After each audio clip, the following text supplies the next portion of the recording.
حي على الفلاح.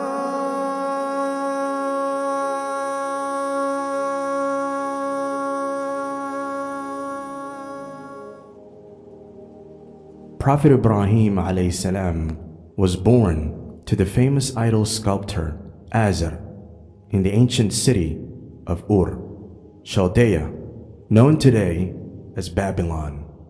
Being brought up in a house of idolaters, Prophet Ibrahim alayhi salam grew up watching his father sculpting idols from materials such as wood and stone. And remember, when Abraham said to his father Azar, "Do you take idols as gods? Verily, I see you and your people in manifest error." Thus did we show Abraham the kingdom of heavens and the earth, that he be one of those who have faith with certainty. Then Ibrahim said silently to himself, "By Allah, I shall plot a plan to destroy your idols after you have gone away and you have turned your backs." He got his axe and went into the temple. He destroyed all of their idols except for the large big one. He hung the axe on the shoulder of the big one. When the people returned, they were shocked to see their god smashed to pieces, lying scattered all over the temple. They cried, "Who committed such an evil crime?" They approached Ibrahim. "Are you the one who did this to our lords?" He said, "If they are your lords, go and ask them. The big lord is still alive, and he's got the axe on his shoulder. He's probably the one who did it. What are you saying? Are you making fun of us? You know they don't speak, and you know they don't hear, and you know they don't listen." So Ibrahim said, "So why do you worship what you have made with your own hands? Why do you worship idols that do not harm, nor avail anyone, nor speak, nor receive your gifts?" Prophet Ibrahim alayhi salam is one of the greatest prophets and the father of us all. He is described by Allah as being an ummah. Muslims, Jews, and Christians all trace roots back to him, and he was described as Khalilullah, the friend of Allah subhanahu wa ta'ala. Ur, which is now part of southern Iraq, according to tradition, is the place where Ibrahim alayhi salam began his mission as a prophet. In his time, the city of Ur was a flourishing industrial and business center. The people who lived there were a community of idol worshippers, ruled by proud, tyrannical King Nimrud. It is said he was one of the four greatest kings of ancient times, amongst King Sulaiman, Dhul Qarnayn, and Nebuchadnezzar. In addition to being the supreme ruler, Nimrud had established himself as a god who was worshipped by his people, together with their gods. Ibrahim was born into that atmosphere, into a typical family of that ancient time. The head of the family was not even an ordinary idolater, but was one who totally rejected Allah and who used to make the idols with his own hands. Some traditions claimed that Ibrahim's father died before his birth, and he was raised by his uncle, whom Ibrahim called father. Other traditions said that his father was alive and was named Azar. Into that family, Ibrahim was born, destined to stand against his own family, against the entire system of his community. He stood against all kinds of polytheism. Some worshipped idols of stone and wood. Others worshipped the planets, stars, sun, moon, and some worshipped their kings and rulers. Allah gifted Ibrahim alayhi salam with spiritual understanding and gave him wisdom from an early age. Indeed, we bestowed aforetime on Ibrahim his portion of guidance, and we were well acquainted with him as to his belief in the oneness of Allah. Ibrahim alayhi salam grew up under his father, and his father was not only a pagan idol worshipper, but his father was the manufacturer of idols, grew up in an environment where he sees his father making these different idols and statues for people to come and worship. He would give these idols to Ibrahim to sell in the market. He would mock the people by saying, "O people, who will buy our lords? Do you want to buy your Lord, the one that created you?" It's been narrated that he used to go past a river and he used to drown the idols, put them in the river saying, "You can't even save yourself. How are you going to save me?" So from a young age, Ibrahim alayhi salam was aware that idols were nothing more than pieces of wood or stone, inanimate objects that could extend no benefit or harm. He tried to convince his father that his practice of idol worship was wrong. He spoke to him in a gentle voice, using kind and loving words to address him, and he tried to warn him of the dangers inherent in worshiping idols. Mention when he said to his father, "O my father, why do you worship that which does not hear and does not see and will not benefit you at all? O my father, indeed, there has come to me of knowledge that which has not come to you. So follow me. I will guide you to an even path. O my father, do not worship Satan.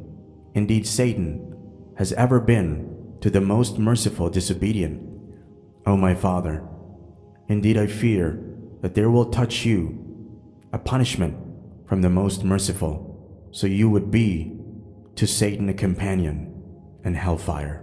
Prophet Ibrahim alayhi salam was wise beyond his years, yet his father did not listen, perhaps because of extreme ignorance or arrogance, and threatened to stone him. Ibrahim said, "Peace will be upon you. I will ask forgiveness for you of my Lord.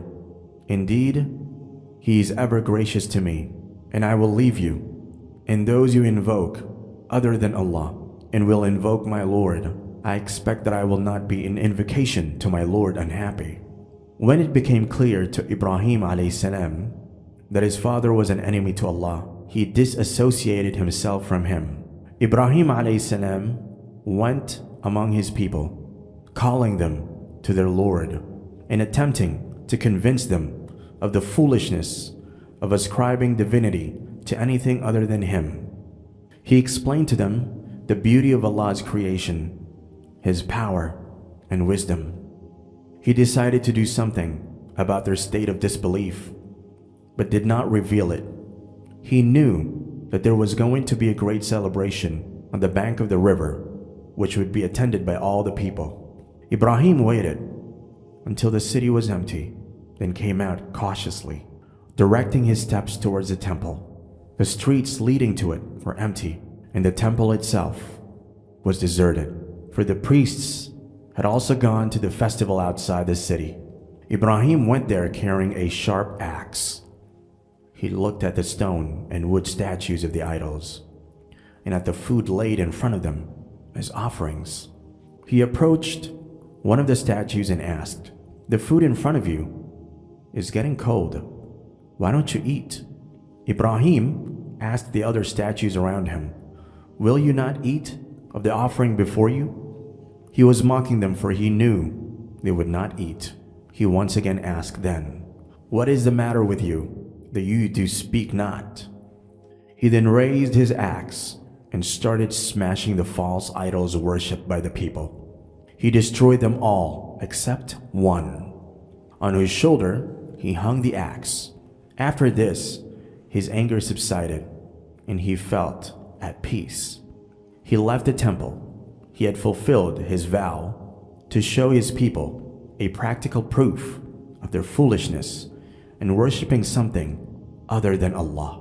When the people returned, they were shocked to see their idols smashed to pieces, lying scattered all over the temple. They began to guess who had done that to their idols, and Ibrahim's name came to their minds. They said, "Who has done this to our gods? He must indeed be one of the wrongdoers." They said, "We heard a young man talking against them, who is called Ibrahim, They said, "Then bring him before the eyes of the people, that they may testify." They said, "Are you the one who has done this to our gods, O Ibrahim?" Ibrahim said, "Nay, this one, the biggest of them, did it. Ask them if they can speak." Then they turned to themselves and said, "Indeed, you, Ibrahim, know well that these idols speak not." Ibrahim said, "Do you then worship besides Allah things that can neither profit you nor harm you? Be upon you and upon that which you worship besides Allah. Have you then no sense?" Furious, they demanded that Ibrahim be arrested and tried. Ibrahim did not resist. This was precisely what he had been aiming for, so that he could show them up in public for their foolish beliefs. At the trial, they asked him if he was responsible for breaking the idols. Smiling, he told them to ask the biggest idol. He told them that he must be the culprit. They replied that he knew well that the idol could not speak or move, which gave Ibrahim the chance to prove the foolishness of worshipping these lifeless objects. Then they realized the senselessness of their beliefs. However, their arrogance would not allow them to admit their foolishness. All they could do was use their power of authority, as tyrants usually do, to punish Ibrahim. Anger was burning in their hearts. They decided to throw Ibrahim into the biggest fire they could build. They dug a deep pit, filled it with firewood, and ignited it.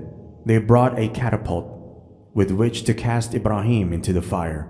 Ibrahim was put on the catapult, his hands and feet tied. The fire was ready, with its flames reaching the sky. The people stood away from the pit because of the great heat. Then the chief priest gave his order to cast Ibrahim into the fire. The angel Gabriel came near Ibrahim's head and asked him, "O Ibrahim, do you wish for anything?" Ibrahim replied, "Nothing from you." He said, "Hasbunallahu wa ni'mal wakil." Allah is sufficient for me, and He is the best protector. He is the best one to dispose of my affairs. The catapult was shot, and Ibrahim was cast into the fire. But his descent into the blaze was a descent on steps in a cool garden. The flames were still there, but they did not burn, for Allah the Almighty had issued His command, "O fire, be you coolness and safety for Ibrahim." The fire submitted to the will of Allah, becoming cool and safe for Ibrahim. It only burned his bonds, and he sat in the midst of the fire as if he were sitting in a garden. He glorified and praised Allah the Almighty with a heart that contained only his love for Allah. There was not any vacant space therein for fear, awe, or worry. It was filled with love only. Abu Hurairah said that the best words uttered by Ibrahim's father was when he saw his son in that condition and said, "How good Lord is your Lord, O Ibrahim." Ibn Asakir reported from Ikrimah that Ibrahim's mother looked at him and called out saying, "O my son, I want to come to you, so pray to Allah to save me from the heat of the fire around you." Ibrahim said, "Yes." Then his mother came to him without the heat of the fire harming her. When she got there, she embraced and kissed him, and then returned. The Prophet, peace be upon him, said in a hadith that when Ibrahim was thrown into the fire, all beasts and animals were trying to put off the fire, except the gecko lizard, which was rather fanning the fire.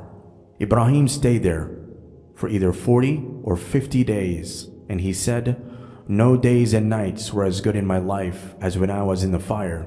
I wish that all my life were like that when I was in the fire." Ibrahim alayhi salam emerged from the burning fire unharmed and looking surprisingly well.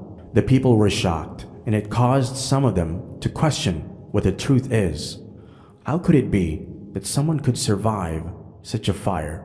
Some of the people believed in Ibrahim alayhi salam and became Muslims, whereas the majority of them remained in disbelief of Allah subhanahu wa ta'ala.